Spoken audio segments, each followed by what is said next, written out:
The portfolio committees on agriculture, land reform and rural development and employment and labour are on their second day of a 3-day oversight visit to farms in the northwest.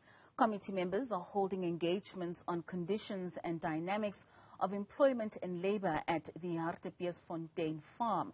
We are crossing live to our reporter Refiloe Seboko, who is at the venue. Refiloe, good afternoon and thank you for joining us. Now tell us about what transpired during the engagements today.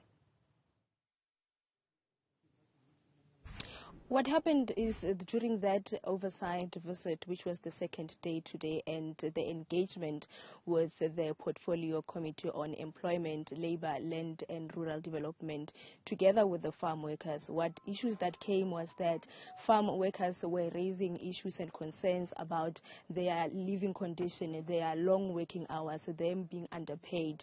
And some of the issues that they raised was the issue of some of them working without getting pay slips or even being allowed to go home on certain incidents. We talked to one lady who said that she was sick and she was expected to come back to work even though she was still not feeling well. And some are saying that they have been working here for quite a couple of years, for more than 10 years, and they are still not permanent. And that is some of the issue that they would like for the Portfolio Committee to take note of. We also had a chat with the chairperson of the Portfolio Committee on Employment, Labour, Land and Rural Development, Refiloe Mandela, who said that they did have engagement with some of their stakeholders, including the CCMA, and they take note of the concerns that were raised by the farm workers, and they are going to attend to them. And this is what he had to say.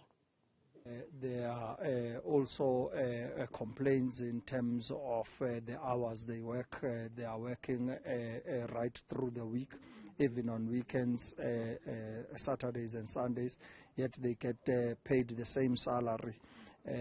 But there's also skilled laborers that are doing building work, and they are actually doing the farm buildings, but they are paid ordinary amounts as the other laborers, which we've already flagged the farm as non-compliant.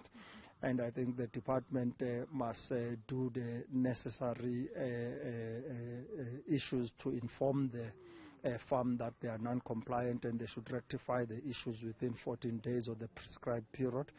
Failure to having done so, the farm must be brought for prosecution.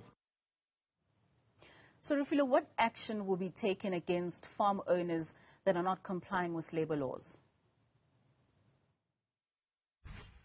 Well, they have been given, like you've said, or you've heard on that bite, that Refiloe Mandela said that they are going to give the farm owners an opportunity to rectify their mistakes, to also be aware that they are not compliant to the regulations that they need to adhere to, and they need to change that. And failure to do that in the 14 days that Mr. Mandela had said that they need to change that, actions will be taken, and they will yet come back to see if there have been improvements in terms of the worries that the farm workers had raised, and then if there are no improvements at all, actions then will then be taken. And if then there are improvements, then they will allow them to keep with the policies. And improving some of the issues that they did raise was the living conditions. They did say that some of the house units here, he did say, Mr. Mandela, that he's happy with them, but there is a lot of improvement that can happen. They need to see that changes happening in the farms.